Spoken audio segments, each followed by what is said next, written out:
ഒക്കെ മധ്യമപുരുഷന് ഉപയോഗിച്ചാണ്. സൃജതിയുടെ മധ്യമപുരുഷനാണ് സൃജഫി ത്വം, നീയാണ് കർത്താവ് കൊണ്ട്. സൃജഫി അഥോ ലുംബഫി പാഫി വിശ്വം. വിശ്വത്തെ സൃഷ്ടിക്കുന്നു, രക്ഷിക്കുന്നു, സംഹരിക്കുന്നു. എന്തുകൊണ്ട്? രജഫ് തമ സത്വഗുണൈ സശക്തി.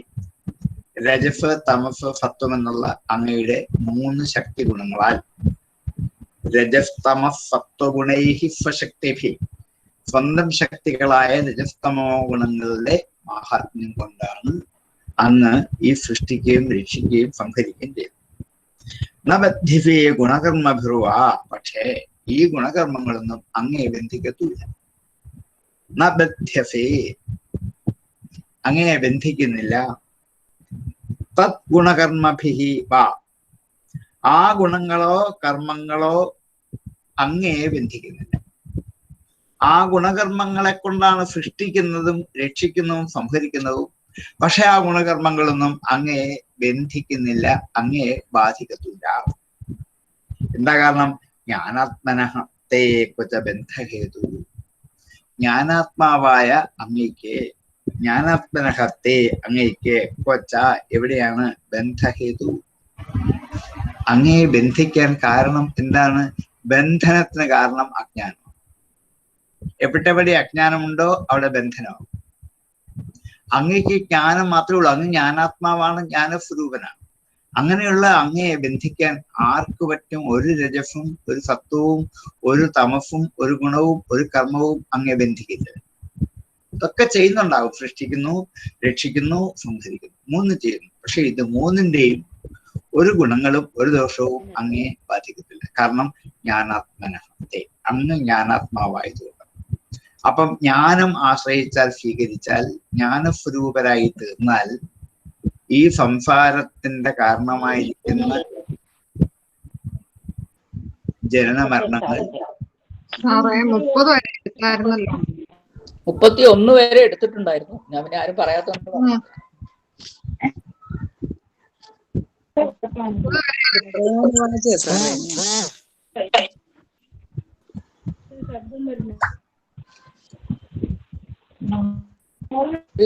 പിതൃ സഹോദരൻ അക്രൂരന്റെ കാര്യങ്ങളെല്ലാം പറഞ്ഞായിരുന്നു ഭഗവാന്റെ. ഇനി 31 എടുക്കണ്ട. 31 എടുക്കണം. 31 എടുത്തു. 31 എടുക്കണം. ഭഗവാൻ വാച അവിടെ മുതൽ എടുത്താൽ മതിയോ? അത് എടുക്കണം. അത് സാറന്ന് പിതൃ സഹോദരൻ അക്രൂരന്റെ കാര്യങ്ങളെല്ലാം പറഞ്ഞായിരുന്നു. ഭഗവാനോ ഗുരു പിതൃവിഷ്ട സാക്ഷ്യോ ബന്ധുശ്ചന്യത വയം രക്ഷ പോഷ്യാശ അനുകമ്പ്യ പ്രജാഹി. അതെടുത്ത 29. അത് കഴിഞ്ഞിട്ട് അടുത്ത ഭഗവത്ഗീത മഹാഭാഗ അതും കൂടെ എടുത്തു. നിഷേവ്യ അർഹസത്തമാഹ ശ്രേയസ്കാമേ നിത്യം ദേവ സ്വാർത്ഥാധവ. അതുവരെ എടുത്തു. അതുവരെ എടുത്താ. ഇനി 31 മുതലാണ്. ശരി. സംശയം തോന്നിയതിന്റെ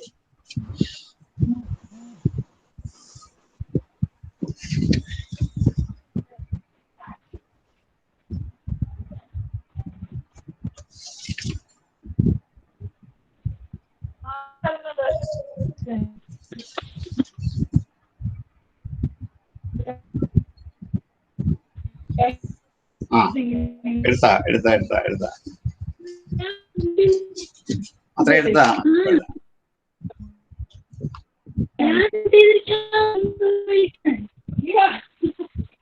ഭവദ്വിധാ മഹാഭാഗാ നിഷേവ്യ അർഹസത്തമാം ശ്രേയസ്കാമേ നിത്യം ദേവ സ്വാർത്ഥാനസാധവ. 30ാമത്തെ ശ്ലോകം നമ്മൾ എടുത്തു കഴിഞ്ഞതാണ്. അങ്ങയെപ്പോലെയുള്ള ഭവദ്വിധാഹ മഹാഭാഗാഹ, മഹാഭാഗ്യന്മാർ, അർഹസത്തമാഹ, അർഹന്മാരിൽ വെച്ച് ഉത്തമന്മാരാണ്, നിഷേവ്യാഹ, സേവിക്കപ്പെടാൻ പറ്റുന്നവരാണ്, ശ്രേയസ്കാമേഹി നൃഭിഹി നിത്യം ദേവാഹ, സ്വാർത്ഥാഹ ന സാധവ, സ്വന്തം കാര്യത്തിൽ പ്രവർത്തിക്കുന്നവരാകുന്നു സജ്ജനങ്ങൾ. അതുകൊണ്ട് ആരാണോ ദേവന്മാർ സ്വാർത്ഥതൽപരന്മാരാകുന്നു എന്നതുകൊണ്ട് സാധുക്കൾ അങ്ങനെയുള്ളവരല്ല. അതുകൊണ്ട് ദേവന്മാരെക്കാൾ കൂടുതൽ ആശ്രയിക്കേണ്ടത് സജ്ജനങ്ങളെയാണെന്ന് പറയാൻ വേണ്ടിയാണ്. സജ്ജനങ്ങളുടെ സേവയുടെ മഹാത്മ്യം പറയാം. സത്സേവയുടെ, സജ്ജനങ്ങളുടെ സേവയുടെ ഒരു മഹാത്മ്യം എന്താണെന്ന് വെച്ചാൽ, ദേവന്മാരെ പൂജിച്ചാൽ ദേവന്മാർ സ്വാർത്ഥമതികളാണ്. ദേവാഹ സ്വാർത്ഥാഹ ന സാധവ, സാധുക്കൾ അങ്ങനെയല്ല. ധർമ്മവും അർത്ഥവും കാമവും ഒക്കെ ആഗ്രഹിക്കുന്ന പുരുഷന്മാരെ പരമയോഗ്യന്മാരായ ഏതെങ്കിലും ഈശ്വരന്മാരെ സേവിക്കും, ധ്യാനിക്കും. ആ ഈശ്വരന്മാർ ധ്യാനത്തിനനുസരിച്ച് അവർക്ക് ധനാദികളായ സമ്പത്തുകൾ വിതരണം ചെയ്യുകയും ചെയ്യുന്നു, എത്തിക്കുകയും ചെയ്യുന്നു. അതുകൊണ്ട് ധനാദികളായ ഭൗതിക ലോക ജീവിതത്തിന്റെ പ്രേയസ് ആഗ്രഹിക്കാൻ വേണ്ടിയിട്ട് ദേവന്മാരെയാണ് സാധാരണ ആൾക്കാർ പൂജിക്കുന്നത്. ഇതൊരു അബദ്ധമാണ് എന്ന് പറയാൻ പോവാ. അങ്ങനെ പൂജിക്കുന്നത് കൊണ്ട് ഉദ്ദിഷ്ടകാര്യം തൽക്കാലത്തേക്കുള്ള മാത്രമേ ലഭിക്കുകയുള്ളൂ. അതല്ലല്ലോ നമുക്ക് വേണ്ടത്. അതുകൊണ്ട് എന്താ എന്റെ കാരണം? സജ്ജനങ്ങൾ സ്വാർത്ഥമതികളല്ല. അവരെ അങ്ങോട്ട് സേവിച്ചില്ലെങ്കിൽ പോലും അവരിങ്ങോട്ട് സേവിക്കും. അതുകൊണ്ട് സജ്ജനങ്ങൾ സ്വകാര്യനിരതന്മാരായ ദേവന്മാരെക്കാൾ വാസ്തവത്തിൽ പരമപൂജ്യന്മാരാണ്. അതുകൊണ്ട് ആരാധിക്കേണ്ടത് സജ്ജനങ്ങളെയാണ്, ദേവന്മാരെക്കാൾ കൂടുതൽ ആരാധിക്കേണ്ടത് സജ്ജനങ്ങളെയാണ് എന്ന് സജ്ജനങ്ങളുടെ പൂജയുടെ മാഹാത്മ്യത്തെ കുറിച്ച് ഇവിടെ ഒന്ന് സൂചിപ്പിച്ചതാണ്. നഹ്യമ്മയാനി തീർത്ഥാനീന ദേവാമർക്ഷിലാമയ ദേ പുനന്തിരുകാലേന ദർശനാദേവ സാധവാം. നഹി അമ്മയാനി, അപ്മയം ജലരൂപം. അപ്പ് മയം കൂടി ചേരുമ്പോൾ അമ്മയം ആകുന്ന, അപ്പ് എന്ന് വെച്ചാൽ വെള്ളം, അപ്മയം ജലമയം, സന്ധി വരുമ്പോൾ അമ്മയം എന്നാകുന്നതാണ്. അമ്മയാനി തീർത്ഥാനി, ജലമയങ്ങളായ തീർത്ഥങ്ങൾ.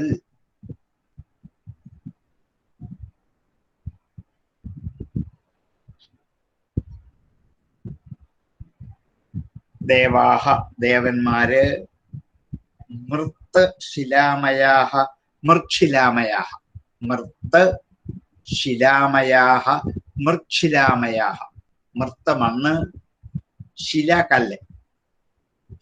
മണ്ണ്, കല്ല് ഇവകൾ കൊണ്ട് നിർമ്മിച്ചതായ ദേവന്മാർ. നമ്മളെ ദൃഷ്ടി ദേവന്മാർ ഏതെങ്കിലും ഒരു ഉപാധി കൊണ്ട് നിർമ്മിക്കപ്പെട്ടവരാണ്. ഒന്നുകിൽ കല്ല്, അല്ലെങ്കിൽ മണ്ണ്, അല്ലെങ്കിൽ തടി, അല്ലെങ്കിൽ ചിത്രം വരച്ചത്, അല്ലെങ്കിൽ ഫോട്ടോ. ഏതെങ്കിലും ഒന്നിൽ ഉപാധിയിലാക്കപ്പെട്ടവരാണ് നമ്മളെ സംബന്ധിച്ച് ദേവന്മാർ. മൃക്ഷിലാമയാഹ ദേവാഹ, ഇവരും നഹി, ആരാധിക്കേണ്ടവരല്ല തന്നെ. എന്താ കാരണം? നഹ്യമ്മയാന തീർത്ഥാനീന ദേവ മൃക്ഷിലാമയാഹ തേ പുനന്തി ഉരുകാലേന. തേ പുനന്തി, അവർ ശുദ്ധമാക്കുന്നു. ഉരുകാലേന, വളരെ കാലം കൊണ്ട്. ഉരു എന്ന് വെച്ചാൽ വളരെ. ഉരുകാലേന, വളരെ കാലം കൊണ്ടേ അവർ നമ്മളെ സംശുദ്ധരാക്കി തീർക്കാൻ അവർക്ക് കഴിയുള്ളൂ. സാധുക്കളെ അങ്ങനല്ല. ദർശനാദേവ സാധു, സജ്ജനങ്ങളെ കാണുന്നോട് തന്നെ നമ്മളുടെ സമസ്ത പാപങ്ങളെയും ഇല്ലായ്മ ചെയ്യാൻ കഴിയും. ഇതാണ് ദേവന്മാരും സജ്ജനങ്ങളും തമ്മിലുള്ള വ്യത്യാസം. അതുകൊണ്ട് ആരാധിക്കേണ്ട സജ്ജനങ്ങളെയാണ് എന്ന് ഉറപ്പിച്ചു പറയാൻ വേണ്ടിയിട്ടാണ്. ഇവിടെയാണ് ഭാഗവതം സജ്ജന സേവയുടെ, സത്സമ്പർക്കത്തിന്റെ, സത്സംഗത്തിന്റെ മഹാത്മ്യം എന്താന്ന് 2 ശ്ലോകത്തിൽ എടുത്തു പറയാം. ദേവന്മാരെക്കാൾ കൂടുതൽ ഫലം ലഭിക്കുന്നത് സജ്ജനങ്ങളുടെ സമ്പർക്കം കൊണ്ടാണ്. സജ്ജനങ്ങളെ ഒന്ന് അടുക്കൽ നിന്നാൽ മാത്രം മതി, വേറൊന്നും വേണ്ട. ഒരു 10 നിമിഷം അവരുടെ കൂടെ നിന്നാൽ മാത്രം മതി. അതുകൊണ്ടാണ് അവരുടെ ദർശനാദേവ സാധവ, ദർശനങ്ങൾ കൊണ്ട് തന്നെ സാധുക്കൾ സകല പാപങ്ങളെയും കഴുകിക്കളഞ്ഞ് ശുദ്ധമാകും. ദേവന്മാർ തീർത്ഥങ്ങളും ദേവന്മാരും തീർത്ഥത്തിൽ പരിശുദ്ധമാക്കുന്ന കുറെ നാളുകൊണ്ടേ ഉള്ളൂ. ഒറ്റ പ്രാവശ്യം പോയി തീർത്ഥത്തിൽ മുങ്ങിയാലാവില്ല. എല്ലാ വർഷവും ആ ദിവസങ്ങൾ തീർത്ഥസ്നാനം ചെയ്ത് കുറെ വർഷങ്ങൾ കൊണ്ടേ പരിശുദ്ധമാവുള്ളൂ. ദേവന്മാരെ ആശ്രയിച്ചാലും അങ്ങനെയാണ്. മൃത്ശിലാമയന്മാരായ ദേവന്മാരെ ആശ്രയിച്ചാലും അങ്ങനെയാണ്. വളരെ കാലം കൊണ്ട് മാത്രമേ നമ്മളുടെ പാപത്തെ കഴുകിക്കളഞ്ഞ് മുക്തരാക്കാൻ പറ്റുള്ളൂ. പക്ഷെ സജ്ജനങ്ങളുടെ അങ്ങനെയല്ല. ദർശനാദേവ, ഒന്ന് കണ്ടാൽ മാത്രം മതി. ഇതാണ് സത്സംഗത്തിന്റെ മഹത്വം. സത്സംഗത്തിന് നടുക്ക് പോയിരുന്നോളൂ, അവിടെ നിന്ന് ഉറങ്ങിക്കോളൂ, ഒരു കുഴപ്പമില്ല. ആൾക്കാർ വിചാരിക്കും ഉറങ്ങാൻ വന്നാണ്. ആയിക്കോട്ടെ, എവിടെ നിന്ന് ഉറങ്ങാൻ പറ്റിയ? സജ്ജനങ്ങളുടെ നടുക്ക്. എന്തൊരു ഭാഗ്യമാണ്! സജ്ജനങ്ങളുടെ നടുക്കിരുന്ന് ഉറങ്ങാൻ പറ്റുക എന്ന് പറഞ്ഞാൽ അവരുടെ സമ്പർക്കമുണ്ട്, അവരുടെ സാന്നിധ്യമുണ്ട്, അവരുടെ ദർശനം നമുക്ക് കിട്ടുന്നുണ്ട്.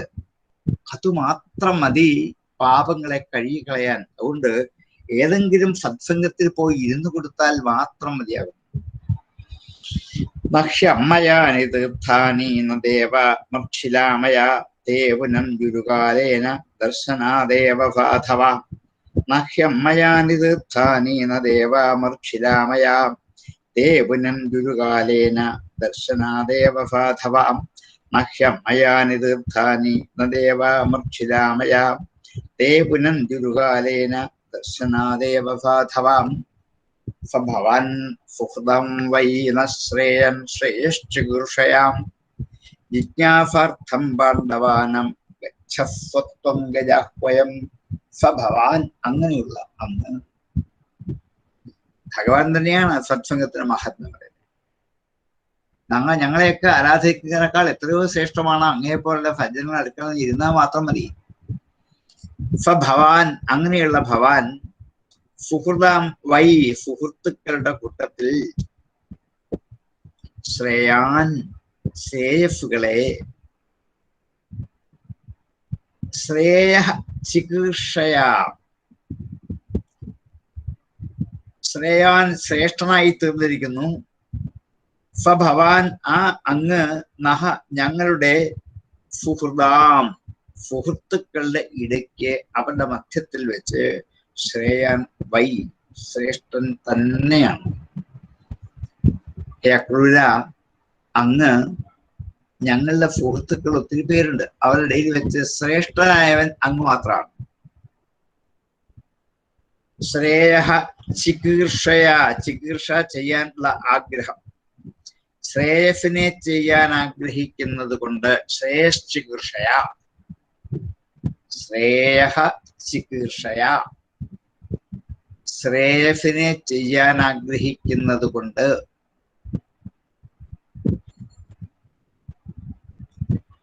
പാണ്ഡവാനാം ജിജ്ഞാസാർത്ഥം, പാണ്ഡവന്മാരുടെ ജിജ്ഞാസയ്ക്ക് വേണ്ടി. ജിജ്ഞാസ, ജ്ഞാതുമിച്ഛ, അറിയാനുള്ള ആഗ്രഹം, അതാണ് ജിജ്ഞാസ. പാണ്ഡവാനാം ജിജ്ഞാസാർത്ഥം, പാണ്ഡവന്മാരുടെ ജിജ്ഞാസയ്ക്ക് വേണ്ടി. ത്വം, അങ്ങ്. ഗജാഹ്വയം ഗച്ഛസ്വ, ഹസ്തിനപുരത്തിലേക്ക് പോകൂ. ഗജാഹ്വയം, ആന എന്നു പേരുള്ള പുരം, അതാണ് ഹസ്തിനപുരം. ഹസ്തി ആനയാണല്ലോ. ഹസ്തിനപുരം ഗജാഹ്വയം, ഗജം എന്ന പേരോടുകൂടിയ പുരത്തിലേക്ക്. ഗച്ഛസ്വ, പോകൂ, ചെല്ലൂ. ഞങ്ങളുടെ യാദവന്മാരായ എല്ലാ ബന്ധുക്കളും വെച്ച് സമസ്ത സദ്ഗുണങ്ങളും തികഞ്ഞിരിക്കുന്നവൻ അങ്ങ് മാത്രമാണ്. അതുകൊണ്ട് അങ്ങ് യാദവന്മാരിൽ വെച്ച് ഏറ്റവും ഉത്കൃഷ്ടനും ശ്രേഷ്ഠനുമാണ്. സഭവാൻ സുഹൃദാം വൈന ശ്രേയാൻ, ഞങ്ങളുടെ കൂട്ടത്തിൽ വെച്ച്, ബന്ധുക്കൾ വെച്ച് ഏറ്റവും ശ്രേഷ്ഠനായവൻ അങ്ങാണ്. അതുകൊണ്ട് ശ്രേയസിനെ ചെയ്യാൻ ആഗ്രഹിക്കുന്ന കൊണ്ടും പാണ്ഡവന്മാരുടെ ജിജ്ഞാസ ശമിപ്പിക്കാനായിക്കൊണ്ടും അങ്ങ് ഹസ്തിനപുരത്തിലേക്കൊന്ന് പോകണം. ഇത് പറയാനാണ് കൃഷ്ണൻ അക്രൂരന്റെ അടുത്തേക്ക് എത്തിയത്. കണ്ടപ്പോ അക്രൂരൻ ഭഗവാനെ സ്തുതിച്ചു. സ്തുതി കേട്ട് കഴിഞ്ഞപ്പോൾ ഭഗവാൻ പറഞ്ഞു, ദേവന്മാരെക്കാളൊക്കെ എത്രയോ ശ്രേഷ്ഠന്മാരാണ് നിങ്ങളെപ്പോലുള്ള സജ്ജനങ്ങൾ. നിങ്ങളെയൊക്കെ ഒന്ന് കണ്ടാൽ മാത്രം മതി, അപ്പൊ തന്നെ സകല പാപവും കഴിയും. തീർത്ഥങ്ങൾ എത്ര നാൾ കുളിച്ചാൽ, ദേവപൂജകൾ എത്ര കാലം ചെയ്താലും ലഭിക്കുന്ന ആ ഒരു പാവനത്വം നിങ്ങളുടെ ദർശനം കൊണ്ട് തന്നെ കിട്ടും. അതുകൊണ്ട് എനിക്ക് അങ്ങേപ്പോലുള്ള സജ്ജനങ്ങളുടെ ദർശനം കൊണ്ട് പാപങ്ങളെ കഴുകിക്കളഞ്ഞ് മനസ്സ് പരിശുദ്ധമാകാൻ സാധിച്ചിരിക്കുന്നു ഭഗവാൻ അക്രൂരനോട് പറയുക. നേരെ തിരിച്ച നമ്മൾ വിചാരിക്കുക. അതുകൊണ്ട് ഹേ അക്രൂര, അങ്ങൊരു കാര്യം ചെയ്യണം. ഞങ്ങളുടെ കൂട്ടത്തിൽ വെച്ച് ഏറ്റവും ഉത്കൃഷ്ടമായ സുഹൃത്താണ് അങ്ങ്. അതുകൊണ്ട് പാണ്ഡവന്മാരുടെ കുറിച്ച് എനിക്ക് അറിയാൻ ആഗ്രഹമുണ്ട്. അവരെവിടെയാണ്, എങ്ങനെ ഇരിക്കുന്നു, എന്താ കഥ, ഒന്നും അറിയില്ല. ഇതെന്നറിയാൻ വേണ്ടി അങ്ങ് ഹസ്തിനപുരത്തേക്കൊന്ന് പോയി വരണം എന്ന് അങ്ങോട്ടൊരു യാത്രയൊക്കെയാണ് അക്രൂരൻ.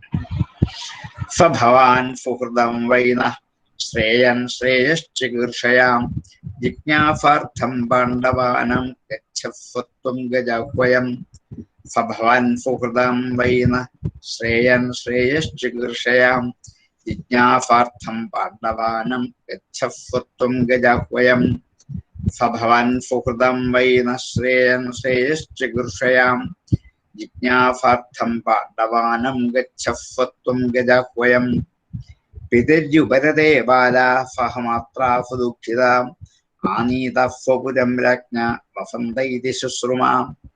പിതരി ഉപരതേ, പിതാവ് മരിച്ചപ്പോൾ. സപ്തമിക്ക് വേണ്ടിയിട്ടാണ് പിതരി സപ്തമി പറഞ്ഞത്.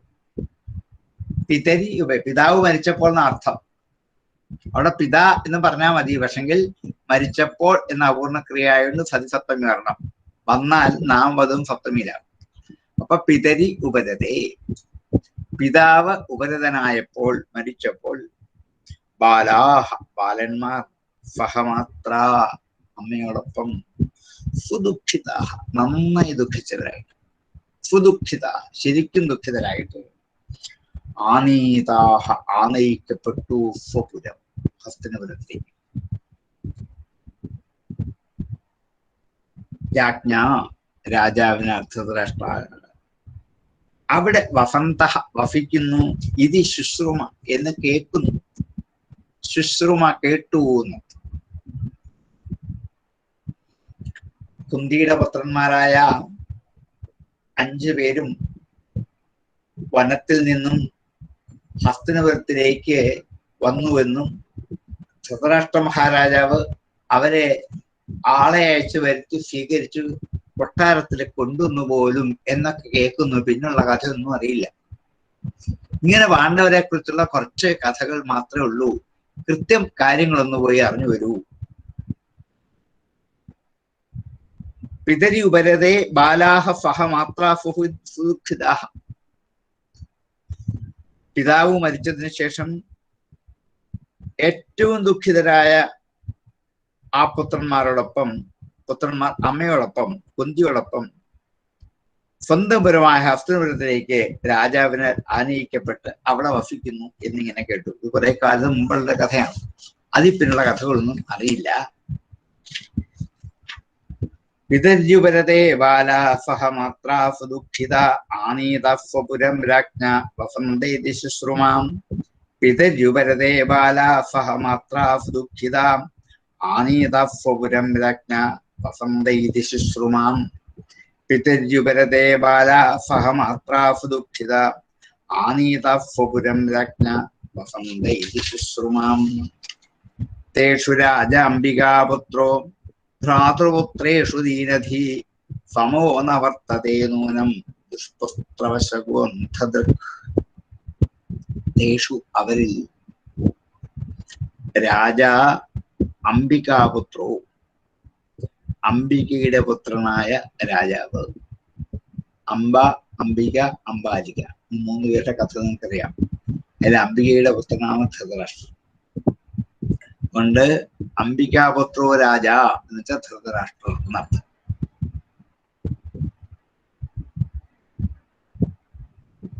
ഭ്രാതൃപുത്രേഷു സഹോദരപുത്രന്മാരിൽ, പാണ്ഡുവിന്റെ പുത്രന്മാരിൽ, ഭ്രാതൃപുത്രേഷു സഹോദരപുത്രന്മാരിൽ,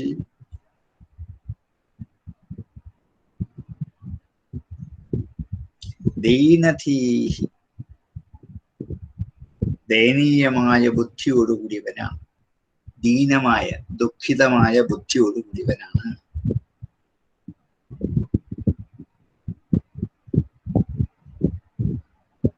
സമോ ന വർത്തതേ നൂനം. തുല്യമായി അവരെ കാണുന്നില്ല എന്നുള്ളത് സത്യമാണ്. സമോ ന വർത്തത, സമമായി വർത്തിക്കുന്നില്ല. പാണ്ഡവരെയും കൗരവന്മാരെയും ഒരുപോലെ ധൃതരാഷ്ട്ര കാണുന്നില്ല. നൂനം നിശ്ചയമായിരിക്കും, അങ്ങനെയൊക്കെ കേൾക്കുന്നു. അംബികാപുത്രനായ ധൃതരാഷ്ട്ര സ്വന്തം സഹോദരപുത്രന്മാരായ പാണ്ഡുവിന്റെ പുത്രന്മാരായ പഞ്ചപാണ്ഡവന്മാരോട് വളരെയധികം ദുഃഖിതമായ അവസ്ഥയിലാണ് ഇടപെടുന്നത് എന്ന് കേൾക്കുന്നു. 2 കൂട്ടരെയും തുല്യമായിട്ടല്ല കാണുന്നത് എന്ന് കേൾക്കുന്നു. ദുഷ്പുത്രവശകോ അന്ധത് എന്ന കാരണം ദുഷ്പുത്രവശകനാണ് പിതാവ് എന്നുള്ളത് കൊണ്ടാണ്. ദുഷ്പുത്ര വശകൻ, ദുഷ്ടനായ പുത്രന്റെ വശത്ത് അടിമപ്പെട്ടവൻ. നല്ല പുത്രനാണെങ്കിൽ കുഴപ്പമില്ലായിരിക്കും. സുപുത്രവശകൻ അല്ല, ദുഷ്പുത്രവശകൻ. ദുഷ്ടാന്ധനായ ഒരു പുത്രന്റെ അധീനതയിൽ കഴിയുന്നവനാണ് ആ ധൃതരാഷ്ട്രൻ. തന്നെയല്ല അന്ധദൃക്, കാണാത്ത കണ്ണോടുകൂടിയവനാണ്, കണ്ണും കാണില്ല. ഈ രണ്ട് ദോഷമാണ്. ഒന്ന് എന്താണ്? കാഴ്ചയില്ല. പിന്നെ അകത്തുള്ള ബുദ്ധിക്കും കാഴ്ചയില്ല. ബുദ്ധിക്കൊരു സമാനത ഉണ്ടാക്കിയെടുക്കാൻ അദ്ദേഹത്തിന് പറ്റിയില്ല. കൗരവന്മാരെ കാണുന്നത് പോലെ അല്ല പാണ്ഡവന്മാരെ കാണുന്നത്. കാണാനുള്ള കണ്ണില്ല സത്യം, പക്ഷേ ഉൾക്കണ്ണുകൊണ്ട് കാണുന്നതും ഒരുപോലെയല്ല. പുറമേയുള്ള കണ്ണ് കാണത്തില്ല, അകമയുള്ള കണ്ണുകൊണ്ട് കാണുന്നതും ഒരുപോലെയല്ല, രണ്ടു വിധത്തിലാണ് എന്നിങ്ങനെ കേൾക്കുന്നു. തേഷു രാജാംബികാപുത്രോ ഭ്രാതൃപുത്രേഷു ദീനധീ സമോ നവർത്തതേ നൂനം ദുഷ്പുത്രവശകുന്ധദൃക്. തേഷു രാജാംബികാപുത്രോ ഭ്രാതൃപുത്രേഷു ദീനധീ സമോ നവർത്തതേ നൂനം ദുഷ്പുത്രവശകുന്ധദൃക്. ഗച്ഛജാനീഹി തദ്വൃത്തം അധുനാ സത്വസാധുവാം വിജ്ഞായ തദ്വിധാസ്യാമോ യഥാശം സുഹൃതം ഭവേത്. ഗച്ഛ, പോകൂ. ഗച്ഛ, ജാനീഹി, അറിയൂ.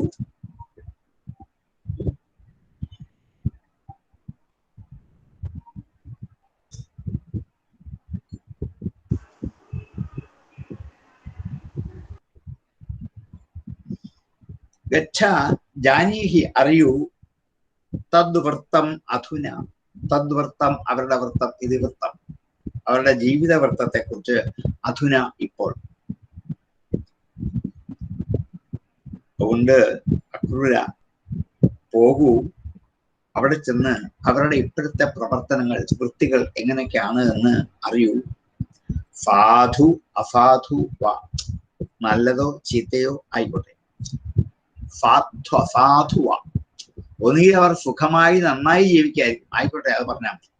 ഇനി അല്ല, അവർ അസാധുക്കളായിട്ട് പാരുഷ്യത്തിനും വിരോധത്തിനും ദുഷ്പ്രവൃത്തികൾക്കും അടിമപ്പെട്ടവരായിട്ട് കഴിയുന്നവരായിരിക്കാം. അങ്ങനെയാണെങ്കിൽ അത് ഏതായാലും അത് അറിയൂ. വിജ്ഞായ തദ്വിധാസ്യാമോ, ഇതൊക്കെ അറിഞ്ഞിട്ട് അത് വിധാസ്യാമ, നമുക്ക് ചെയ്യണം. യഥാ ശം സുഹൃതാം ഭവേത്. യഥാ സുഹൃതാം ശം ഭവേത് തദ്വിധാസ്യാമ.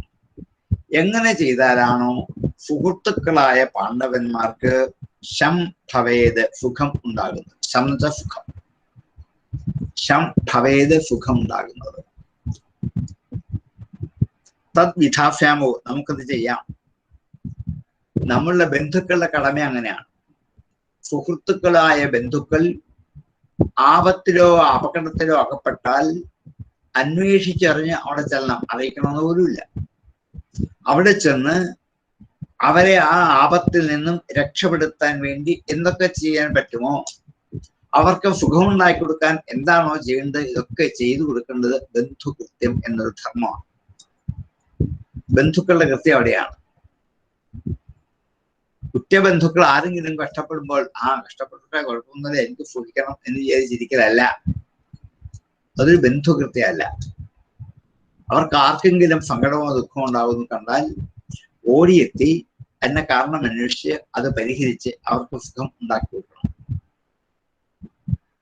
യഥാ സുഹൃതാം ശം ഭവേത്, എപ്രകാരമാണോ സുഹൃത്തുക്കൾക്ക് സുഖം ഉണ്ടാകുന്നത്, തത് വിധാസ്യാമോ, അത് ചെയ്തു കൊടുക്കണം, അത് ചെയ്യണം. ഇതാണ് നമ്മുടെ കടമ. ഗച്ഛജാനേഹി തദ്വൃത്തം അധുനാ സത്വസാധുവാം വിജ്ഞായ തദ്വിധാസ്യാമോ യഥാശം സുഹൃതം ഭവേത്. ഗച്ഛജാനേഹി തദ്വൃത്തം അധുനാ സത്വസാധുവാം വിജ്ഞായ തദ്വിധാസ്യാമോ യഥാശം സുഹൃതം ഭവേത്. ഗച്ഛജാനീഹി തദ്വൃത്തം അധുനാ സത്വസാധുവാം വിജ്ഞായ തദ്വിധാസ്യാമോ യഥാശം സുകൃതം ഭവേത്. ഇത്യക്രൂരം സമാദിശ്യ ഭഗവാൻ ഹരിരീശ്വരാം സംഘർഷണോദ്ഭവാഭ്യാം വൈ തതഃ സ്വഭവനം യയൗ.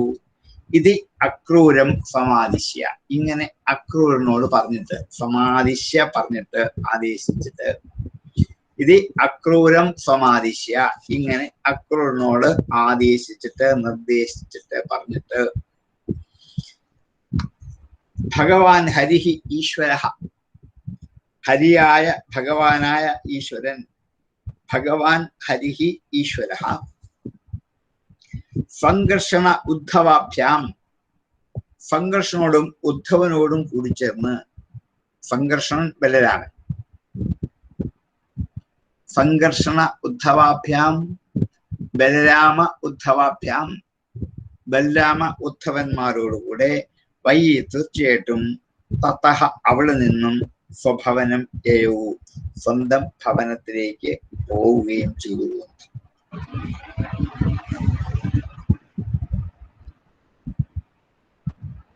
ഇങ്ങനെ അക്രൂരനെ പറഞ്ഞയച്ചു. എന്നിട്ട് ഭഗവാനായ ഹരി സ്വന്തം ഭവനത്തിലേക്ക് പോകും. ആരോട്? സംഘർഷണ ഉദ്ധവാഭ്യാം, സംഘർഷനോടും ഉദ്ധവനോടും കൂടി അങ്ങയുടെ സ്വഭവനത്തിലേക്ക് യാത്രയാകുന്നു. അക്രൂരനെ പാണ്ഡവരുടെ വൃത്താന്തം അറിയാൻ വേണ്ടി പറഞ്ഞയച്ചിട്ട് അങ്ങും ബലരാമനും ഉദ്ധവനും കൂടി അങ്ങയുടെ സ്വഭവനമായ മഥുരാപുരിയിലേക്ക് തിരിച്ച് എത്തുകയും ഇത്യക്രൂരം സമാദിശ്യ ഭഗവാൻ. സംശയം സാറേ, ഒരു സംശയം. ഈ അക്രൂരൻ ഇത്രയെല്ലാം സ്തുതിച്ച് ഭഗവാൻ അക്രൂരനെ സ്തുതിച്ചിട്ട് അക്രൂരൻ അവസാനം ഭഗവാനെ ചതിച്ചില്ലേ സാറേ? അതെന്തുകൊണ്ടാ? സജ്ജനമാണോ? അത് വരുന്നുണ്ട് കാണിക്കാം. ഈ അക്രൂരൻ എന്ന കഥാപാത്രത്തെ അവതരിപ്പിക്കുന്ന പല ഘട്ടത്തിലും പല വിധത്തിലാണ്. ഇത്രയൊക്കെ ആയിരിക്കുന്ന അക്രൂരന്റെ ജന്മവാസനകൾ പൂർണ്ണമാക്കി തീർക്കാനുള്ള ശ്രമമാണ് ഒടുവിൽ നടക്കുന്നത്. അത് ഈ നമുക്ക് ആ ക്ഷമന്തകം കഥ പറയുമ്പോ അത് പറയാം. അപ്പോഴത് വരും. അപ്പോഴാണല്ലോ അക്രൂരന്റെ കഥ വരുന്നത്. ഇനിയും അതെ, ആദ്യം നമ്മൾ അക്രൂരനെ ഒന്ന് കണ്ടു, എന്താ സ്തുതിക്കുന്നത്. അത് ഭക്തിയുടെ ബാക്കി രൂപത്തിലുള്ള സ്തുതിയാണ്. ഇപ്പോൾ ആത്മജ്ഞാനത്തിന്റെ ആന്തരികമായ സ്തുതിയാണ് ഇപ്പൊ അക്രൂരൻ നടത്തത്. അക്രൂരൻ സജ്ജനമാണെന്ന് സമ്മതിക്കുകയും ചെയ്തു. ഇത്രയും സംഭവിച്ച അക്രൂരന് ജന്മവാസനകൾ അനുഭവിച്ചു തീരാൻ വേണ്ടിയാണ് പിന്നീട് ബാക്കി സമയം മുഴുവൻ ചെലവഴിക്കേണ്ടത്. അങ്ങനെ ഉണ്ടാവാം. വാസനയാണ് കാരണം. അതെ അതെ, അത് ഇങ്ങനെ നശിപ്പിച്ചാൽ ഇനിയൊരു ജന്മം ഉണ്ടാവില്ല. ഈ ജന്മത്തിലുള്ള മുഴുവൻ അനുഭവിച്ചു തരേണ്ടി വരും. ഇനിയൊരു ജന്മം ഉണ്ടാവാതിരിക്കും എന്നുള്ളതാണ്. അക്രൂരൻ അവിടെയാണ് വരാൻ പോകുന്നത്. അക്രൂരന്റെ ഈ സാത്വിക ഭാവത്തെ ഭഗവാൻ ഉണർത്തിയെടുത്തിട്ട് അദ്ദേഹത്തെ ഈ ജന്മത്തെ അനുഭവിക്കേണ്ടതൊക്കെ ഒക്കെ അതുപോലെ തന്നെ വരും. ഇനിയുള്ള ജന്മ പരമ്പരകൾ ഇല്ലാതാക്കും. അതിന്റെ പേരാണല്ലോ മുക്തി എന്നുള്ള അർത്ഥവും. അക്രൂരനോടുള്ള സ്നേഹം കൊണ്ടാണ്. തീർച്ചയായിട്ടും തീർച്ചയായിട്ടും. അതെ അതെ.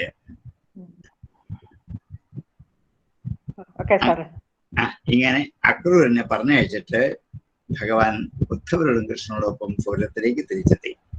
ഇത്യക്രൂരം സമാദിശ്യ ഭഗവാൻ ഹരിരീശ്വര സംഘർഷണോദ്ഭവാഭ്യം വൈ തതഃ സ്വഭവനം യതൗ. ഇങ്ങനെ ദശമസ്കന്ധം പൂർവാർത്ഥത്തിലെ എന്താണ് 48ാമത്തെ അധ്യായത്തിൽ 49 കൊണ്ട് പൂർവാർത്ഥം തീരുന്നതാണ്. അങ്ങനെ വിഭാഗം വാസ്തവത്തിൽ ആവശ്യമില്ലാത്തതാണ്. എങ്കിലും ചെയ്തു വെച്ചു എന്ന് മാത്രമേ ഉള്ളൂ. ഇത്രയും 80 മേലുള്ള അധ്യായങ്ങളൊക്കെ ഉള്ളത് കൊണ്ട് രണ്ടാക്കി വിഭജിച്ചപ്പോൾ ഒന്നിന് പൂർവാർത്ഥമെന്നും ഉത്തരാർത്ഥം എന്ന് 2 പേര് കൊടുത്തത് മാത്രമേ ഉള്ളൂ. നമുക്ക് 49 തുടങ്ങി വെക്കാം. ശ്രീശുക ഉവാച ഭഗത്വാ ഹസ്തിനപുരം പൗരവേന്ദേശോങ്കിതം ദർശതത്രാംബികേയം സഭീഷ്മം വിദുരം പ്രധാം സഹപുത്രം ച ബാഹ്ലീകം ഭാരദ്വാജം സഗൗതമം കർണം സുയോധനം ദ്രൗണിം പാണ്ഡവൻ സുഹൃദോപരൻ. ഫഗത്വ അവൻ എത്തിയിട്ട് ഇവിടെ എത്തി. ഹസ്തിനപുരത്തിൽ എത്തിയിട്ട് സ ഗത്വാ ഹാസ്തിനം പുരം. ആ ഹസ്തിനപുരത്തിലേക്ക് അക്രൂരൻ എത്തിയിട്ട് പൗരവേന്ദ്ര യശോ അങ്കിതം, പൗരവേന്ദ്രന്മാരുടെ യശസ്സുകൾ കൊണ്ട് അടയാളപ്പെടുത്തിയതാണ് ഹസ്തിനപുരം. പൗരവന്മാരുടെ, പുരുവംശ ചക്രവർത്തിമാരുടെ, പൗരവേന്ദ്രന്മാരുടെ യശസ്സു കൊണ്ട്, കീർത്തി കൊണ്ട് അടയാളപ്പെടുത്തിയ പരിപാവനമായ ഒരു പുരമാണ് ഹസ്തിനപുരം. പൗരവേന്ദ്ര യശോ അങ്കിതം, പൗരവേന്ദ്രന്റെ യശസ്സു കൊണ്ട് അങ്കനം ചെയ്തിരിക്കുന്ന, അടയാളപ്പെടുത്തിയിരിക്കുന്ന. ദദർശ കണ്ടു, തത്ര അവിടെ, ആംബികേയം, അംബികയുടെ പുത്രനെ, ധൃതരാഷ്ട്രരെ. എന്താ വന്നാണ് ഈ വാക്ക്? ആംബികേയം, അംബികായാഹ അപത്യം പുമാൻ ആംബികേയ. പാഞ്ചാലസ്യ അപത്യം സ്ത്രീ പാഞ്ചാലി എന്ന് വിളിക്കുന്നത് പോലെ തന്നെ ഇവിടെ ആംബികേയം, ധൃതരാഷ്ട്രയെയും, സഭീഷ്മം, ഭീഷ്മരോടൊപ്പം ഇരിക്കുന്ന ധൃതരാഷ്ട്രയെ നോക്കൂ. സഭീഷ്മം ധൃതരാഷ്ട്രം, ഭീഷ്മപിതാമഹനോടൊപ്പം ഇരിക്കുന്ന ധൃതരാഷ്ട്രയെ. ഭീഷ്മപിതാമഹൻ മാത്രമല്ല, ഭാരദ്വാജം, എന്താണ്, ഭരദ്വാജന്റെ പുത്രനോട് കൂടിയിരിക്കുന്നവനും. അതുമാത്രമല്ല, അംബികേയം സഭീഷ്മം വിദുരം പ്രഥാം, വിദുരനുണ്ട്, പ്രഥയുണ്ട്, കുന്തിയുണ്ട്. അപ്പൊ ധൃതരാഷ്ട്ര, വിദുരരെ, കുന്തി, ഈ മൂന്ന് പേരും സഹപുത്രം പുത്രനോടൊപ്പം ബാഹ്ലീകം, ബാഹ്ലീക രാജാവ്, ബാഹ്ലീകം ഒരു വംശത്തിന്റെ പേരാണ്. ഏത് വംശത്തിൽ നിന്നും അടർന്നു മാറി നിൽക്കുന്ന അതേ വംശത്തിൽപ്പെട്ട മറ്റു വംശത്തിന്റെ പേരാണ് ബാഹ്ലീക വംശം. ഭാരദ്വാജം സഗൗതമം, ഗൗതമനോടൊപ്പമുള്ള ഭാരദ്വാജനെയും, ഭാരദ്വാജൻ ദ്രോണരാണ്, കർണം, കർണനെയും, സുയോധനം, ദുര്യോധനെയും, ദ്രൗണി, ദ്രോണന്റെ പുത്രനായ അശ്വത്ഥമാവിനെയും, സുഹൃദോ അപരാൻ, മറ്റുള്ള സുഹൃത്തുക്കളെയും, പാണ്ഡവാൻ, പാണ്ഡവന്മാരെയും ദദർശ കണ്ടു. അക്രൂരൻ അവിടെ ആരെയൊക്കെ കണ്ടു എന്ന് പറഞ്ഞ് 2 ശ്ലോകത്തിൽ അത്രേ ഉള്ളൂ. ഹസ്തിനപുരത്തിൽ എത്തിയിട്ട് എങ്ങനെയുള്ള ഹസ്തിനപുരം? പൗരവേന്ദ്രന്മാരുടെ യശസ് കൊണ്ട് അഗ്നം ചെയ്ത ഹസ്തിനപുരത്തിൽ എത്തിയിട്ട് അവിടെ അംബികാപുത്രനായ ധൃതരാഷ്ട്രനെയും, ഭീഷ്മരെയും, വിദുരരെയും, കുന്തിയെയും, പുത്രന്മാരോട് കൂടിയ ബാഹ്ലീകനെയും, ഭാരദ്വാജനെയും, ഗൗതമനോട് കൂടിയിരിക്കുന്ന ഭാരദ്വാജനെയും, കർണനെയും, ദുര്യോധനെയും, ദ്രോണപുത്രനെയും, പാണ്ഡവന്മാരെയും, മറ്റുള്ള സുഹൃത്തുക്കളെയും സദർശ, അക്രൂരൻ കണ്ടു. സഗത്വാ ഹാസ്തിനപുരം പൗരവേന്ദ്രേശോങ്കിതം ദദർശ തത്രാംബികേയം സഭീഷ്മം വിദുരം പ്രഥാം സഹപുത്രം ച ബാഹ്ലീകം ഭാരദ്വാജം സഗൗതമം കർണം സുയോധനം ദ്രൗണിം പാണ്ഡവൻ സുഹൃദോപരൻ. സഗത്വാ ഹാസ്തിനപുരം പൗരവേന്ദ്രേശോങ്കിതം ദദർശ തത്രാംബികേയം സഭീഷ്മം വിദുരം പ്രഥാം സഹപുത്രം ച ബാഹ്ലീകം ഭാരദ്വാജം സഗൗതമം കർണം സുയോധനം ദ്രൗണിം പാണ്ഡവൻ സുഹൃദോപരൻ. സഗത്വാ ഹാസ്തിനപുരം പൗരവേന്ദ്രേശോങ്കിതം ദദർശ തത്രാംബികേയം സഭീഷ്മം വിദുരം പ്രഥാം സഹപുത്രം ച ബാഹ്ലീകം ഭാരദ്വാജം സഗൗതമം കർണം സുയോധനം ദ്രൗണിം പാണ്ഡവൻ സുഹൃദോപരൻ. യഥാവത് ഉപസംഗമ്യ ബന്ധുഭിർഗാന്ധിനീ സുതാ സംപൃഷ്ടസ്ഥൈ സുഹൃദ്വാർത്താം സ്വയം ച പൃച്ഛതവ്യയം. യഥാവത് ഉപസംഗം, വേണ്ടതുപോലെ അടുക്കലേക്ക് എത്തിയിട്ട്, യഥാവത് ഉള്ളതുപോലെ, വേണ്ടതുപോലെ അടുത്തേക്ക് എത്തിയിട്ട്,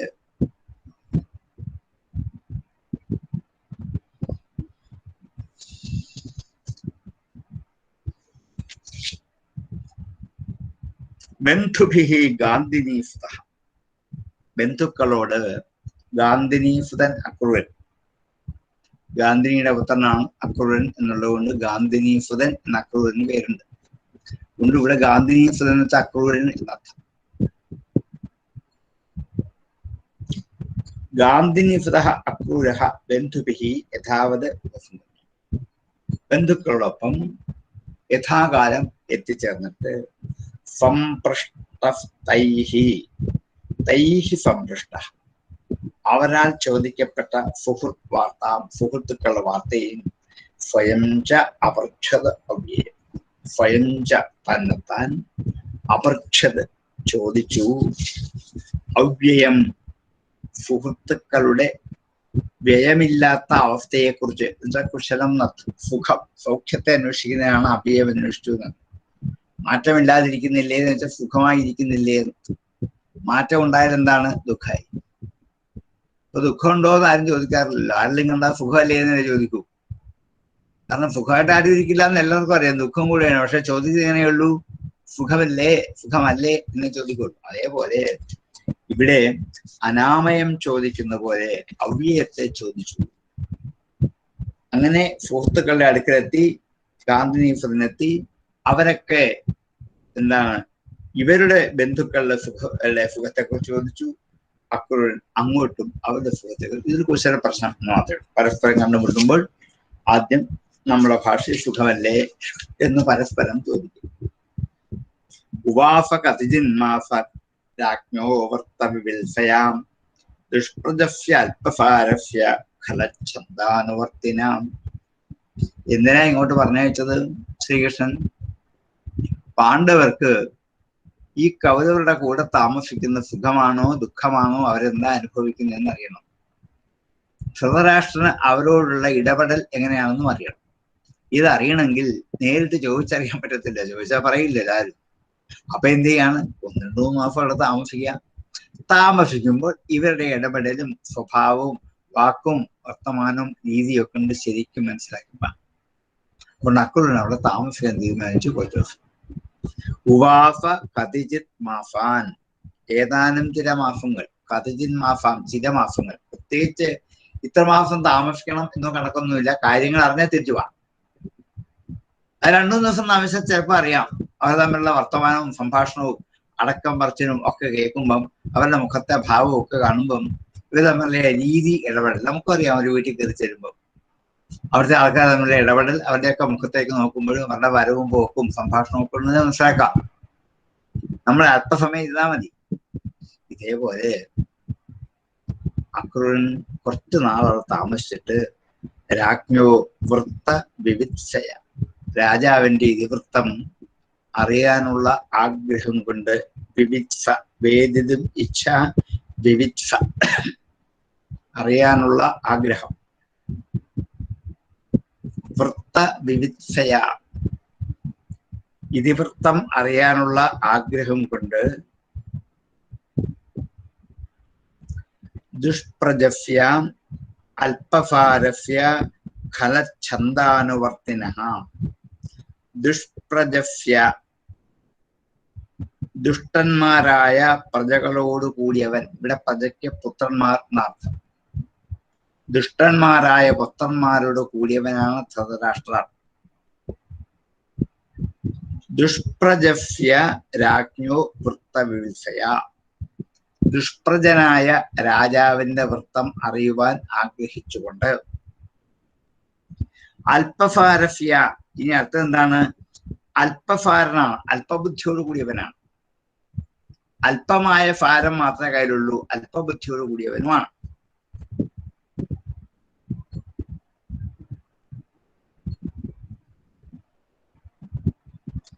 ഖലച്ഛന്ദാനുവർത്തിനഃ ഖലന്മാരുടെ ഛന്ദസ്സിന് വെച്ചാൽ ഇച്ഛ, ആഗ്രഹമാണ്. തന്റെ കൂടെ കൂടിയിരിക്കുന്ന ദുഷ്ടന്മാരുടെ ആഗ്രഹങ്ങളെ പിന്തുടർന്നു പോകുന്നവനുമാണ് ധൃതരാഷ്ട്രൻ. നമുക്കൊരു ധൃതരാഷ്ട്ര സ്വഭാവത്തെ ഒരു 3 വാക്കിൽ കൂടി അവതരിപ്പിച്ചു. 1 ദുഷ്പ്രജനാണ്, 2 അല്പസാരനാണ്, 3 ഖലച്ഛന്ദാനുവർത്തിയാണ്.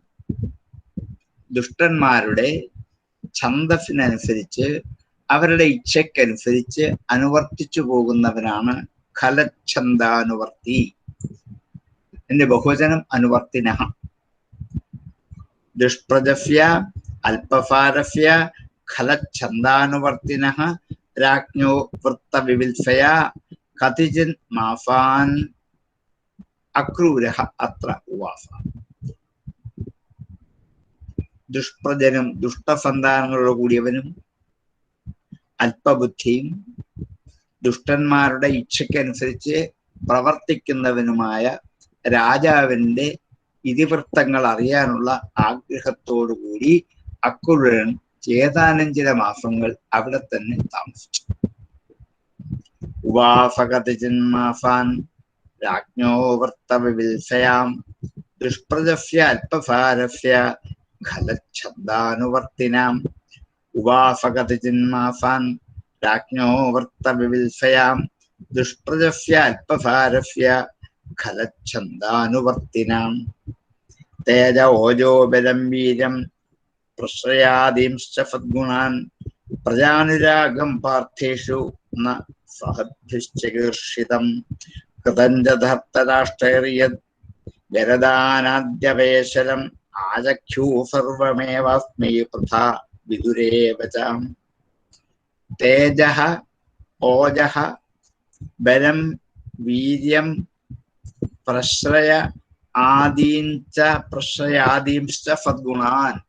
ഇത്രയും സദ്ഗുണങ്ങളെ, എന്താണ് സദ്ഗുണങ്ങൾ? തേജസ് സദ്ഗുണമാണ്, ഓജസ് സദ്ഗുണമാണ്. ഒന്ന് ഇന്ദ്രിയങ്ങളുടെ തിളക്കവും മറ്റൊന്ന് ശരീരത്തിന്റെ ബലവുമാണ്. അല്ല, മറ്റൊന്ന് മനസ്സിന്റെ തിളക്കവും ബലവുമാണ്. തേജസ്സും ഓജസ്സും ശരീരത്തിന്റെ ബലവും. ഇത് നാലും കൂടി ചേരുന്ന വീര്യവും. എന്താ പ്രശ്രയം വെച്ചാൽ വിനയം എന്നർത്ഥം. പ്രശ്രയാദീംശ്ച വിനയം ആദിയായവയും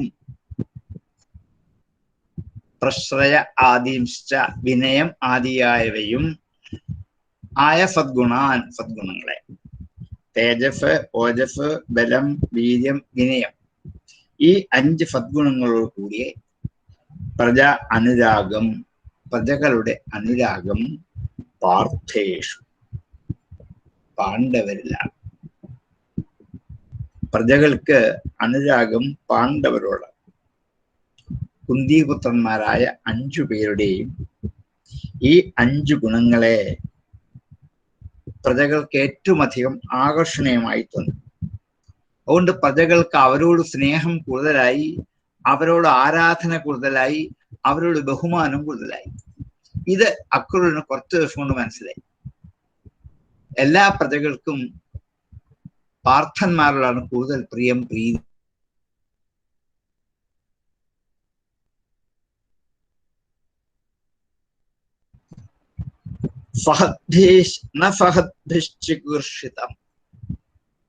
ഇത് സഹിക്കാത്തവരാൽ,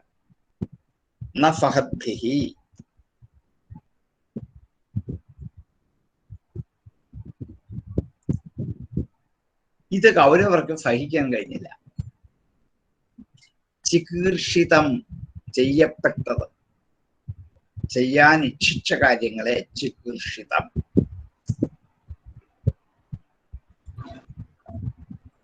കൃതഞ്ച ചെയ്യപ്പെട്ടതും, ചെയ്യാൻ ആഗ്രഹിച്ചതും ചെയ്തതും.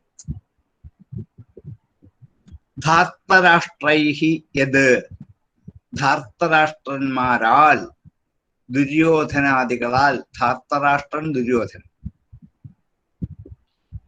ധാർത്തരാഷ്ട്രൈഹി ധാർത്തരാഷ്ട്രന്മാരാൽ യത് യാതൊന്നാണോ ചെയ്യപ്പെട്ടതും ചെയ്യാൻ ആഗ്രഹിച്ചത്. എന്തായിരുന്നു? ഗരദാനാദി അപേശലം. ഗരദാനം വിഷം കൊടുക്കൽ. ഗരം വിഷം. ഗരദാനം വിഷം കൊടുക്കൽ. അപേശലം സുന്ദരമല്ലാത്ത കർമ്മങ്ങൾ, അശുഭകർമ്മങ്ങൾ എന്നർത്ഥം. അപേശലമായ കർമ്മങ്ങൾ. പേശലം സുന്ദരം, മനോഹരം എന്നാണ്. അതല്ലാത്തതാണ് അപേശലം. ഗരദാനാദി അപേശലം ആചക്ഷു പറഞ്ഞു. ആചക്ഷ്യൗ പറഞ്ഞു. സർവമേവ അസ്മൈ, സർവമേവ എല്ലാം തന്നെ, അസ്മൈ അക്രൂരായ അവനോട്, അക്രൂരനോട്. അസ്മൈ എന്ന് വെച്ചാൽ അക്രൂരായ എന്നർത്ഥം. അക്രൂരനോട്, അക്രൂരനായിക്കൊണ്ട്. ആരാ പറഞ്ഞത്? വൃഥാ, കുന്തി പറഞ്ഞു. വിതുര ഏവച, പോരാത്ത വിതുരം. കുന്തിയും വിതുരനും കൂടി കൗരവന്മാരെ ചെയ്യാൻ ആഗ്രഹിച്ചതും ചെയ്തതുമായ ദുഷ്കർമ്മ പ്രവൃത്തികൾ മുഴുവനും അക്രൂരന് പറഞ്ഞു കേൾപ്പിച്ചു. അപ്പൊ താമസിച്ചതിന് ഫലം കിട്ടി. എല്ലാ കൊട്ടാരത്തിലെ കഥകൾ അറിയാൻ അവിടെ താമസിക്കുന്നത് ചെയ്യണം. അവിടെ ഇങ്ങനെ താമസിച്ചപ്പോഴാണ് പതുക്കെ വാർത്തകളൊക്കെ അറിഞ്ഞറിഞ്ഞിരുന്നു. എല്ലാ പ്രജകൾക്കൊക്കെ യുധിഷ്ഠിരനാണ് കൂടുതൽ അനുരാഗം എന്ന് മനസ്സിലായി. കാരണമൊന്നുമല്ല, അദ്ദേഹത്തിന് സദ്ഗുണങ്ങൾ കണ്ടിട്ട്. ഇത് കൗരവർക്ക് പിടിച്ചില്ല. ഇത്ര ഈ അമർഷതയാണ് സുയോധനെ ദുര്യോധനാക്കി മാറ്റിയത്. ഈ അമർഷമാണ് അവിടെ ആരംഭിച്ചത് ഉള്ളിൽ. വാസ്തവത്തിൽ അനുജന്റെ പുത്രന്മാരാണ്, തന്റെ സഹോദരന്മാരാണ്. അവരുടെ അഭ്യുന്നതയിൽ സന്തോഷിക്കുക, ഇതല്ലേ വേണ്ടത്. നേരെ തിരിച്ച് അവരോട് വിരുദ്ധ ഭാവമാണ് ഉണ്ടായത്. ഇത് ദുര്യോധനന്റെ ജന്മസിദ്ധമായ വൈകൃതം തന്നെയാണ്. കാരണം ദുര്യോധനൻ ജനിച്ച് തന്നെ ഗർഭത്തെ ഇടിച്ച് ജനിപ്പിച്ച് അത് കഷ്ണങ്ങളാക്കി നുറുക്കി അതിൽ നിന്ന് പുറത്തു വന്നവനാണ് ദുര്യോധനൻ. ഈ ജന്മവൈകൃതം ദുര്യോധനിലും കൗരവരിലും നിറഞ്ഞു നിൽക്കുന്നത്. ജന്മം കൊണ്ട് കിട്ടിയതായത്. വിധിയാമണ്ണം പ്രസവിച്ചുണ്ടായതല്ലല്ലോ. മാസം കഴിഞ്ഞിട്ടും പ്രസവിക്കാൻ വന്നപ്പോൾ ഇടിച്ചു പ്രസവിപ്പിച്ച ഒരു സന്തതിയാണ്. അവരിൽ ഈ ഇടിച്ച് പ്രസവിപ്പിക്കാനുള്ള ഈ വാസന നിരന്തരം കണ്ടുകൊണ്ടിരിക്കും. ഇത് ഗാന്ധാരിയുടെ രാജ്യമോഹത്തിന്റെ പരിണത ഫലവുമാണ്. അതും ദുര്യോധനിലേക്ക് സംഭവിച്ചു. ഗാന്ധാരിക്ക് രാജ്യമോഹം വളരെയധികം ഉണ്ട്. അതുകൊണ്ട് തന്നെയാണ് അന്തഃപുരത്തിൽ കൊട്ടാരത്തിൽ മാത്രമാണ് ജീവിച്ചത് മുഴുവൻ. ഒരിക്കൽ പോലും പുറത്തിറങ്ങി നാടോ കാടോ കണ്ടിട്ടില്ല. കണ്ണു കെട്ടി എന്ന വ്യാജേന. പക്ഷെ കുന്തി അങ്ങനെയല്ല. കുന്തി നാട്ടിലും വീട്ടിലും പ്രദേശങ്ങളിലും വനാന്തരങ്ങളിലും ഒക്കെ കറങ്ങി നിന്ന് ജീവിതം മുഴുവൻ കണ്ടു പഠിച്ചവളാണ്. അതുകൊണ്ട് ഈ അമ്മയിൽ നിന്ന് കിട്ടിയ രാജ്യമോഹവും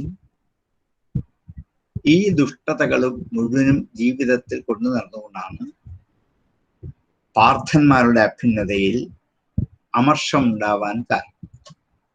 ജന്മം കൊണ്ട് ലഭിച്ച ഈ അമർഷമാണ്. അതുകൊണ്ട് ഇവരിൽ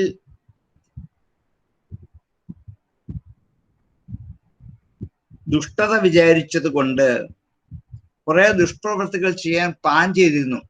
ഈ പ്ലാനിങ്ങളൊക്കെ അറിയാം. അതിൽ ചിലതൊക്കെ ചെയ്യുകയും ചെയ്തു. ഇതെല്ലാം കുന്തിയും വിതുരനും കൂടി അക്രൂരനെ പറഞ്ഞു കേൾപ്പിച്ചു. ആചക്ഷു സർവമേവാസ്മൈ, ആചക്ഷു പറഞ്ഞു സർവമേവ എല്ലാം തന്നെ, അസ്മൈ അവനോട് അക്രൂരനോട്, വൃഥാ വിതുരയെ വെച്ച, വൃഥയും വിതുരനും കൂടി ചേർന്ന് എന്തൊക്കെയാണ്? ഗരദാനാദി അപേക്ഷ, വിഷം കൊടുത്തപ്പോൾ മുതൽ, പിന്നെ എന്താണ് വാരണാവതത്തിൽ പോയത്, അരക്കില്ലത്തിൽ ചുട്ടത്, എന്തൊക്കെ കഥകളാണ് പറയാനുള്ളത്. ഇതെല്ലാം അക്രൂരനോട് കുന്തിയും വിതുരനും പറഞ്ഞു കേൾപ്പിച്ചു.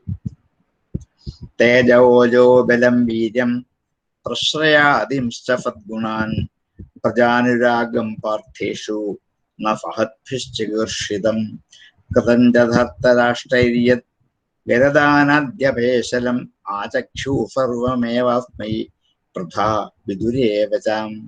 തേജോജോ ബലം വീര്യം പ്രശ്രയാദിംശ്ചഫദ്ഗുണാൻ പ്രജാനുരാഗം പാർത്ഥേഷു ന ഫഹദ്ഭിശ്ചികീർഷിതം കൃതഞ്ജധർത്തരാഷ്ട്രൈര്യത് ഗരദാനാദ്യപേശലം ആചക്ഷു സർവമേവാസ്മൈ വൃഥാ വിദുരേവചാം തേജ ഓജോ ബലം വീര്യം പ്രശ്രയാദീംശ്ച ഫദ്ഗുണാൻ പ്രജാനുരാഗം പാർത്ഥേഷു ന സദഭിശ്ചികീർഷിതം കഥം ച ധർത്തരാഷ്ട്രൈര്യദ്യരദാനദ്യപേശരം ആചക്ഷു സർവമേവസ്മൈ വൃഥാ വിദുരേവചാം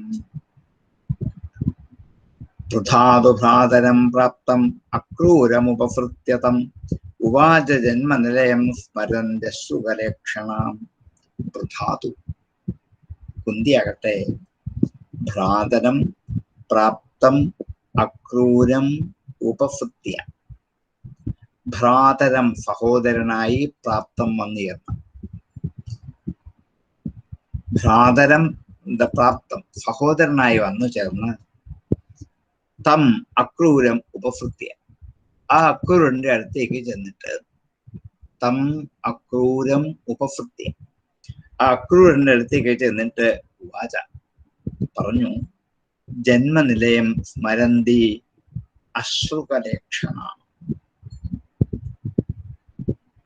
ജന്മനിലയം ജനിച്ച സ്ഥലത്തെ സ്മരന്തി ഓർക്കുന്നവളായിട്ട്. താൻ ജനിച്ചത് ശ്രീകൃഷ്ണ ഭഗവാന്റെ അച്ഛന്തങ്ങളാണ്.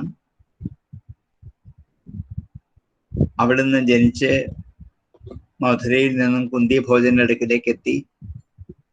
ഈ കഥകളൊക്കെ അവൾ തൻ്റെ ചെറുപ്പകാലത്തിലെ ജീവിത സപര്യകളൊക്കെ ഓർത്തിട്ട് അശ്രുകലേക്ഷണ ഉവാച, തോരാത്ത കണ്ണുനീരോടെ ഉവാച അക്രൂരനോട് പറഞ്ഞു, എന്റെ ഗതികൾ നോക്കൂ. മധുര രാജധാനിയിൽ താൻ ജനിച്ചിട്ട് അവിടെ നിന്നും കുന്തി ഭോജന്റെ രാജധാനിയിലേക്ക് എത്തി. വളർത്തുമകളെ പോലെ സന്തുഷ്ടവാനായി കുന്തി ഭോജൻ തന്നെ വളർത്തി. എല്ലാത്തരം ബാലലീലകളും സുഖസൗകര്യങ്ങളും അനുഭവിച്ചുകൊണ്ടവിടെ കഴിഞ്ഞു. അങ്ങനെ ഹസ്തിനപുരത്തിലേക്ക് അവിടുത്തെ വീരമാതാവായി പത്നിയായി വന്നു ചേർന്നു. അപ്പോൾ മുതൽ തന്റെ കണ്ണുനീർ ഇതുവരെയായിട്ടും തുറന്നിട്ടില്ല. അവിടെ വന്നു ചേർന്ന ആദ്യം കുറച്ച് ദിവസങ്ങൾ മാത്രമേ സുഖം അനുഭവിക്കാൻ പറ്റുള്ളൂ. പാണ്ഡുവിൻ്റെ കൂടെ നായാട്ടിന് പോയി തിരിച്ചു വന്നപ്പോൾ മുതൽ അന്നു മുതൽ അനുഭവിച്ച ദുഃഖങ്ങളാണ്. കണ്ണീര് തോരാതെ കുന്തി ഈ കഥകൾ മുഴുവനും അക്രൂരനോട് പറഞ്ഞു കേൾപ്പിച്ചു. വൃഥാതു ഭ്രാതരം പ്രാപ്തം അക്രൂരമുപസൃത്യതം ഉവാച ജന്മനിലയം സ്മരന്ത്യശ്രുകലേക്ഷണാം. വൃഥാതു ഭ്രാതരം പ്രാപ്തം അക്രൂരമുപസൃത്യതം ഉവാച ജന്മനിലയം സ്മരന്ത്യശ്രുകലേക്ഷണാം. അഭിസ്മരന്തി ന സൗമ്യ പിതരൗ ഭ്രാതരശ്ച മേ ഭഗിന്യോ ഭ്രാതുപുത്രശ്ച രാമയ സഖ്യേവചാം. അഭിസ്മരന്തി ന, ഓർക്കുന്നുണ്ടോ ഞങ്ങളെ? സൗമ്യ എന്ന അക്രൂരനെ വിളിച്ചതാണ്. സൗമ്യഭാവത്തോടു കൂടിയ സാധുശീലനായ ഹേ അക്രൂര. പിതരവും ഭ്രാതരശ്ചമേ, എന്റെ മാതാപിതാക്കളും സഹോദരന്മാരും സ്മരന്തി, എന്നെ ഓർക്കുന്നുണ്ടോ? നമുക്ക് അത്ഭുതമാണ്. ഇന്ന് വിവാഹം കഴിച്ചു വിട്ട ഒരു പെൺകുട്ടി സ്വന്തം വീട്ടിൽ നിന്ന് വരുന്ന ഒരാളോട് ഇങ്ങനെയൊക്കെ ചോദിക്കുക അത്ഭുതമല്ലേ? കാരണം ഇന്ന് ഓരോ നിമിഷം ഇടവിട്ട് ഉള്ള വാർത്തകൾ അറിഞ്ഞുകൊണ്ടേയിരിക്കുകയാണ്. ഇത് എത്ര കാലമായി അവിടുന്ന് പിരിഞ്ഞു പോന്നിട്ട്. അവരൊക്കെ ഞങ്ങളെ ഓർക്കുന്നുണ്ടാകുമോ? മാതാപിതാക്കളും സഹോദരന്മാരും ഒക്കെ. ഭഗിന്യോ ഭ്രാതൃപുത്രാംശ, ഭഗിനിമാര്, സഹോദരിമാര്, സഹോദരപുത്രന്മാര്, ജാമയ സഹോദര പത്നിമാര്, ജാമയകൾ സഹോദര പത്നിമാര്, സഖ്യ ഏവച, അവിടെ കുറെ സഖികൾ കൂട്ടുകാർ എനിക്കുണ്ടായിരുന്നു. അവരൊക്കെ എന്നെ ഓർക്കുന്നുണ്ടോ ആവോ? എല്ലാരും മറന്നു പോയിക്കണം. എത്ര കാലമായി അവിടുന്ന് പോന്നിട്ട്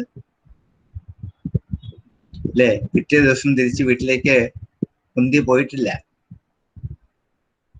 ഇവിടെ അനുഭവിക്കുന്ന സമസ്ത ദുഃഖങ്ങളും സ്വയം ഏറ്റെടുത്ത ഭർത്തൃഗൃഹത്തിൽ കഴിഞ്ഞുകൂടാനാണ്. ഭർത്തൃഗൃഹത്തിലെ അനിഷ്ടങ്ങളിൽ അപ്രീതി ഉണ്ടായിട്ട് ഒരു നിമിഷം പോലും നിൽക്കാതെ സ്വന്തം വീട്ടിലേക്ക് പോകുന്നവൾ അല്ല കുന്തി. ഇതാണ് അനുഭവത്തിന്റെ തീക്ഷ്ണതയിൽ കൂടി സഞ്ചരിക്കുന്ന ഒരു കഥാപാത്രം. അക്രൂരനോട് ചോദിക്കുന്നത്, ഈ ബന്ധുക്കളൊക്കെ നീ ഓർമ്മിക്കുന്നുണ്ടോ? അച്ഛനും അമ്മയും പോലും എന്നെ മറന്നുപോയോ? സഹോദരങ്ങൾ, സഹോദരിമാർ, സഹോദര പത്നിമാർ, അവരുടെ പുത്രന്മാർ, ഇതൊക്കെ എന്റെ ആൾക്കാരല്ലേ വാസ്തവ. ഇവരൊക്കെ എന്നെ കുറിച്ച് എന്തെങ്കിലും ഓർമ്മിക്കുന്നുണ്ടോ? ഒക്കെ മറന്നുപോയിരിക്കുന്നു. അഭിസ്മരന്തിന സൗമ്യ പിതരോ ഭ്രാതരശ്ചമേ ഭഗിന്യോ ഭ്രാതുപുത്രാശ്ച ജാമയസഖ്യേവചാം. അഭിസ്മരന്തിന സൗമ്യ പിതരോ ഭ്രാതരശ്ചമേ ഭഗിന്യോ ഭ്രാതുപുത്രാശ്ച ജാമയസഖ്യേവചാം. ഭ്രാത്രേയോ ഭഗവാൻ കൃഷ്ണ ശരണ്യോ ഭക്തവത്സല പൈതൃശ്രേയൻ സ്മരന്തി രാമാക്ഷരം പുരുഷക്ഷണ. ഭ്രാത്രേയോ സഹോദരപുത്രനായ ഭഗവാൻ കൃഷ്ണ, എന്റെ സഹോദരപുത്രനായ ഭഗവാൻ കൃഷ്ണൻ ശരണ്യ എല്ലാവർക്കും ആശ്രയം കൊടുക്കുന്നവനാണ്. ഭക്തവത്സല ഭജിക്കുന്നവരോട് വാത്സല്യമുള്ളവനാണ്. എല്ലാവർക്കും ശരണം കൊടുക്കുന്നവനാണ് അവൻ. പൈതൃശ്രേയാൻ സ്മരതി. പൈതൃശ്രേയ എന്നാൽ പിതുഫുഫ, പിതുഫുഫ പിതാവിന്റെ സഹോദരി, അവരുടെ പുത്രനെയാണ് പൈതൃശ്രേയാൻ എന്ന് വിളിക്കുന്നത്. ഇവിടെ പാണ്ഡവരെ എന്നർത്ഥം. കുന്തിയുടെ പുത്രന്മാരെ കൃഷ്ണൻ ഓർമ്മിക്കുന്നുണ്ടോ?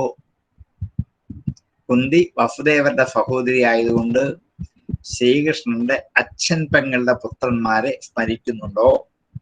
പൈതൃശ്രേയാൻ സ്മരതി രാമശ്ച അംബുരുഹേക്ഷണ.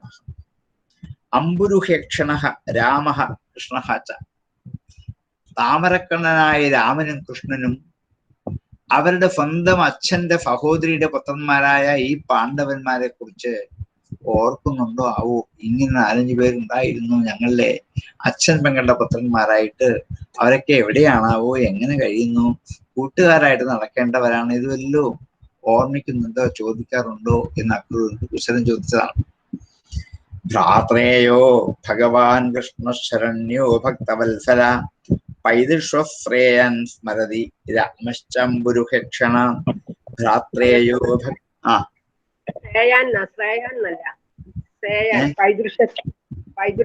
കാണുന്ന പുസ്തകത്തില് രണ്ട് ശരിയാണ്. പൈതൃശ്രേയാൻ എന്നും പൈതൃശ്രേയാൻ എന്നും 2 പ്രയോഗം ശരിയാണ്. ഈ പിതുഹു എന്നുള്ളത് ഉകാരാന്തം വരുമ്പോ സ്വഫ്രേയ എന്ന് വരുന്നതാണ്. സ്വഫുഹു ഒറ്റ വാക്കാക്കി ഉകാരാന്തമായി കഴിഞ്ഞാൽ പിന്നെ സുഫേയ എന്ന് 2ലും പ്രയോഗമുണ്ട്. 2ഉം ശരിയാണ്. ഏത് പ്രയോഗിച്ചാലും തെറ്റല്ല. പൈതൃശ്രേയാൻ സ്മരതി രാമശ്ചംബുരുഹക്ഷണ. ഭ്രാത്രേയോ ഭഗവാൻ കൃഷ്ണ ശരണ്യോ ഭക്തവത്സല പൈതൃശ്രേയാൻ സ്മരതി. പൈതൃശ്രേയാൻ എന്നായിരുന്നു മതി. സ്മരതി രാമശ്ചംബുരുഹക്ഷണ എന്നിങ്ങനെ ലക്ഷ്യത്തിലേക്ക് എത്തി. ശ്രീകൃഷ്ണനും രാമനും ഞങ്ങളെ കുറിച്ചൊക്കെ ഓർമ്മിക്കുന്നുണ്ടോ എന്ന് കുശല പ്രശ്നത്തിനിടയ്ക്ക് ചോദിച്ചു. ഈ കുശലം അറിയാൻ വേണ്ടിയാണ് അക്രൂരനെ കൃഷ്ണൻ തന്നെ ഇങ്ങോട്ട് പറഞ്ഞു വെച്ചത്. ഇതേപോലെ ചോദ്യം അവരിൽ നിന്നുണ്ടാകുന്ന കൃഷ്ണൻ ഉറപ്പാണ്. അതുകൊണ്ട് അത് പരിഹരിക്കാൻ വേണ്ടി തന്നെ അവർക്ക് സൗഖ്യം ഉണ്ടാക്കി കൊടുക്കൽ നമ്മുടെ കടമയാണ്. ഇനി എനിക്ക് ചെയ്യാനുള്ളത് ഈ ഒരു കർമ്മമാണ്. അതുകൊണ്ട് എന്താണ്, അച്ഛനും അമ്മയും മോചിപ്പിച്ചു, കംസനെ നിഗ്രഹിച്ചു. ഇനിയും വേണ്ടത് അമ്മയുടെ ബന്ധുക്കളായ കുറെ പേരുണ്ട്. അവർക്ക് വേണ്ടത് എന്തെങ്കിലുമൊക്കെ ചെയ്തു കൊടുക്കുന്നുണ്ടോ എന്ന് വിചാരിച്ചിട്ടാണ് അക്രൂരനെ പറഞ്ഞു വെച്ചത് എന്ന് പറഞ്ഞ് നമുക്ക് 50ാമത്തെ ശ്ലോകത്തിലുള്ള നിർത്താം. നമ്മുടെ സമയം കഴിഞ്ഞു. ബാക്കി നമുക്ക് അടുത്ത ദിവസം നോക്കാം. ഓം പൂർണ്ണമദഃ പൂർണ്ണമിദം പൂർണ്ണാത് പൂർണ്ണമുദച്യതേ പൂർണ്ണസ്യ പൂർണ്ണമാദായ പൂർണ്ണമേവാവശിഷ്യതേ. ഓം ശാന്തി ശാന്തി ശാന്തി. സാറേ, ഈ പഞ്ചരാത്രം എന്ന് പറഞ്ഞ എന്താണ്?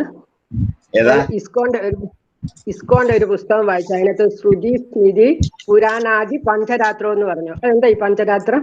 പഞ്ചരാത്രം ഒരു താന്ത്രിക ഗ്രന്ഥമാണ്. തന്ത്രങ്ങളെ, പൂജാതി വിധികളായ തന്ത്രങ്ങൾ, വിഷ്ണു പൂജയെ കുറിച്ച് മാത്രം പറയുന്ന ഒരു ഗ്രന്ഥമാണ് പഞ്ചരാത്രം.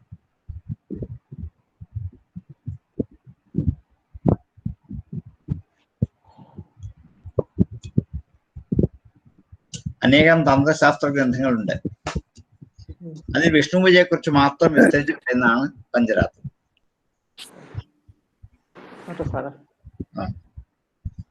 സാർ, ഈ ഗാന്ധാരിയെ വളരെ വിശിഷ്ടമായ ഒരു സ്ത്രീ ആയിട്ടൊക്കെ അല്ലേ വിവരിക്കാറുള്ളത്? തപസ്സിനൊക്കെ നമ്മളങ്ങനെ മനസ്സിലാക്കി പോയാൽ എന്ത് ചെയ്യാനാണ്? വായിച്ചാൽ നമുക്ക് പിന്നെ അത് ദഹിക്കില്ല. നമ്മൾ യഥാർത്ഥമായ വരിയിൽ കൂടി വായിച്ചു പോകുന്നില്ല. ഓരോരുത്തർ പറഞ്ഞു തരുന്ന പുനരാഖ്യാനം മാത്രമേ നമ്മൾ വായിക്കുന്നുള്ളൂ. അതെ, അതിന്റെ ദോഷമാണ്. ശരിയായ വ്യാസന്റെ വരിയിൽ കൂടി പോകുമ്പോൾ നമുക്കത് മനസ്സിലാകും. ശരിക്കും കണ്ണു തുറന്ന് എല്ലാവരെയും കണ്ടു വേണ്ട പോലെ വളർത്തുക അല്ലേ വേണ്ടത്. ഒന്നാമത് അവളെ അവിടുന്ന് വിവാഹം കഴിച്ചു കൊണ്ടുവരുമ്പോൾ ഒരു പ്രതിജ്ഞ ഉണ്ടായിരുന്നു, രാജ്ഞിയായിട്ടേ വരികയുള്ളൂ, പാടുള്ളൂ, സദാശ രാജാവാക്കിയേക്കാവുന്നു. ആ ഒരു മോഹത്തിലാണ് അവളെ വന്നു കയറുന്നത്.